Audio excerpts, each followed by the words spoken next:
দুনিয়া জুড়ে এখন প্রাকৃতিক দুর্যোগের ঘনঘটা চলছে। কোথাও ঝড়, কোথাও বন্যা, কোথাও খরা, কোথাও দাবানল, কোথাও আবার সত্য প্রবাহ। এসব প্রাকৃতিক বিপর্যয় লেগেই আছে। প্রকৃতির দোষ দিয়ে অবশ্য লাভ নেই, কারণ মানুষেরই অপকর্মের জের টানছে প্রকৃতি। মানুষ প্রকৃতি বিরোধী কাজ করছে, প্রকৃতিও ফুঁসতে থাকে সম্পদ ও ভারসাম্য হারানোর ক্ষোভে। ফুঁসতে ফুঁসতে একসময় রুদ্র রোষে থাবা বেড়ে বসে, লণ্ডভণ্ড করে দেয় জনপদ। সবুজ পৃথিবীর জন্য ক্ষতিকর গ্রিন হাউস গ্যাস নির্গমন রোধে সভা সম্মেলন যতই হোক না বা কেন, বাস্তবে এর কোনো কার্যকারিতা নেই। বড় বড় উন্নত দেশ যারা পরিবেশের জন্য ক্ষতিকর জীবাশ্ম জ্বালানির বিপক্ষে কথা বলছে, তারাই ধ্বংসে ব্যবহার করছে এ জ্বালানি। এতে ক্ষতিকর কার্বন ডাই অক্সাইড নির্গমন বেড়েই চলেছে। ক্ষয়ে যাচ্ছে পৃথিবীর রক্ষা কবচ, ওজোন স্তর। বাড়ছে খরা, অতিবৃষ্টি, ঝড় ও জলোচ্ছ্বাস ও সত্য প্রবাহের মতো প্রাকৃতিক দুর্যোগ, যার মাসুল গুনতে গিয়ে বিপন্ন জীববৈচিত্র্য হুমকির মুখে বাস্তুসংস্থান। পরিস্থিতি এতটাই ঘোরালো যে পরিবেশবাদীরাও যেন ইদানিং হাল ছেড়ে দিয়েছেন। দূষণ রোধে আগের মতো তাদের রাটা নেই। আমরা যেন পৃথিবীর ক্ষয় দেখার নীরব দর্শক, কারো যেন কিচ্ছু করার নেই। যুক্তরাষ্ট্রের কথা যদি বলি, তাহলে সে দেশে পদে পদে রয়েছে দুর্যোগের কোপ। বিশাল অঙ্গরাজ্য ক্যালিফোর্নিয়ায় একটানা খরা চলছে তো চলছেই। গনগনে রোদে পুড়ে তামা হয়ে গেছে মাটি। দিগন্ত জোড়া মাঠে ফসলের দেখা নেই। পানি নিয়ে কৃচ্ছ সাধন করেও এ খরার ধকল কাটানো যাচ্ছে না, বরং খরার কারণে কয়েক দফায় দেখা দেওয়া দাবানলে পুড়ে বিরান হয়েছে বেশ কিছু মানব বসতি। এদিকে রেকর্ড পরিমাণ বৃষ্টি হয়েছে টেক্সাস আর ওকলাহোমায়। এতে খরার মন্দা কাটলেও আকস্মিক বন্যায় বেশ ক্ষয়ক্ষতি হয়েছে হিউস্টন ও টেক্সাস হিল কাউন্টিতে। দেশটির পূর্বাঞ্চলে শীতের জাতাকলে পড়ে ক্ষতির পরিমাণ $290 কোটি ছাড়িয়ে গেছে। ইউরোপের বিভিন্ন দেশে এবার প্রাকৃতিক দুর্যোগ বারবার যে হানা দিয়েছে তা রীতিমতো দানবীয় তাণ্ডব।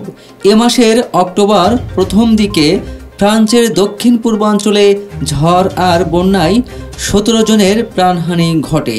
ইউরোপের মধ্যাঞ্চলের কয়েকটি দেশে এখন ভয়াবহ বন্যা।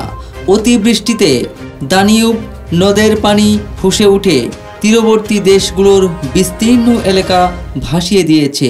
NBCNews.com সহ বিভিন্ন বার্তা সংস্থার খবরে জানানো হয়, গত কয়েক দশকের মধ্যে সবচেয়ে ভয়াবহ এই বন্যা।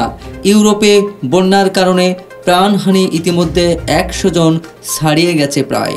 হাঙ্গেরিতে দানিউব নদের পানির উচ্চতা আগের সব রেকর্ড ছাড়িয়ে গেছে। অস্ট্রিয়া ও চেক প্রজাতন্ত্রেও বন্যা পরিস্থিতি ভয়াবহ রূপ নিয়েছে। ঘরবাড়ি ছেড়ে নিরাপদ আশ্রয়ে চলে গেছে হাজারো মানুষ।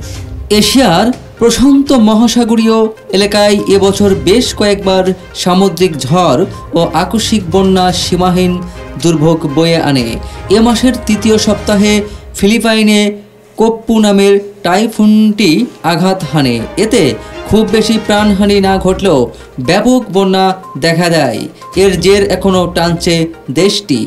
এর আগে গত আগস্টে চীন ও তাইওয়ানে টাইফুন সুডেলার আঘাত হানে। এতে ঝড় ও জলোচ্ছ্বাসে 34 জনের প্রাণহানি ঘটে। একই মাসে টাইফুন গনি জাপানে আঘাত হানে। এমনই আরও কিছু ঝড় ওই এলাকার ওপর দিয়ে বয়ে গেছে। গত শুক্রবার মেক্সিকোর ওপর দিয়ে বয়ে গেছে সামুদ্রিক ঝড় প্যাট্রিসিয়া। সংবাদ মাধ্যমের খবরে বলা হয়, এর আগে এমন হারিকেন কখনো আঘাত করেনি সে দেশে।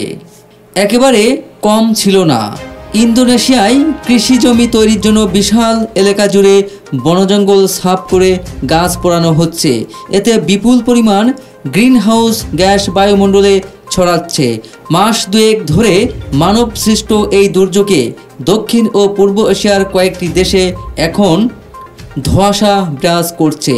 মালয়েশিয়া, সিঙ্গাপুর ও অস্ট্রেলিয়ার অনেক এলাকায় লোকজন ঠিকমতো শ্বাস টানতে পারছে না। দেখা দিয়েছে শ্বাসকষ্ট সহ বিভিন্ন সমস্যা। মালয়েশিয়ার এর মধ্যে কয়েক দফায় শিক্ষা প্রতিষ্ঠানগুলো বন্ধ ঘোষণা করা হয়েছে। বিশ্ব পরিবেশ পর্যবেক্ষকেরা এর মধ্যে এ নিয়ে উদ্বেগ প্রকাশ করেছে। গ্রিনহাউস গ্যাসের মাত্রা অতিরিক্ত নির্গমনে ওজোন স্তর ক্ষয়ে গিয়ে পৃথিবীর তাপমাত্রা বাড়ছে, গলে যাচ্ছে মেরু অঞ্চল ও সুউচ্চ পর্বতমালার জমে থাকা হিমবাহ ও বরফের স্তর। পর্যবেক্ষক ও বিশেষজ্ঞদের তথ্যের বরাত দিয়ে সম্প্রতি এএফপির প্রতিবেদনে জানানো হয়, গত এক শতাব্দীতে পাকিস্তানের উত্তরাঞ্চলের তাপমাত্রা 1.9 ডিগ্রি সেলসিয়াস বেড়েছে। শুধু পাকিস্তান নয়, প্রতিবেশী দেশ ভারতেও ঘন ঘন প্রাকৃতিক দুর্যোগ ব্যাপক প্রাণহানি ঘটছে ভূমিধস ও ভূমিকম্পের মতো প্রলয়ঙ্কারী ঘটনা। গত এপ্রিলে নেপালে বড় ধরনের ভূমিকম্পে 9,000-এর বেশি লোক প্রাণ হারায়। বাংলাদেশে সাম্প্রতিককালে বড় ধরনের প্রাকৃতিক দুর্যোগ না ঘটলেও সিডর ও আইলার ক্ষত এখনও মুছে যায়নি। নদী দূষণ কোন পর্যায়ে রয়েছে? এক, বুড়িগঙ্গায় দুর্গন্ধময় কালো জলই তা বলে দেয়। বায়ু ও পরিবেশ দূষণ নিয়ে অনেক দিন ধরেই হইচই লেখাজোখা চলছে, কিন্তু নদী আর খালে কারখানার রাসায়নিক পদার্থের বজ্রের স্রোতধারার গতিপথ বদলায়নি। ইতিমধ্যে বাংলাদেশেও দেখা দিয়েছে তুমুল আকারে বন্যা।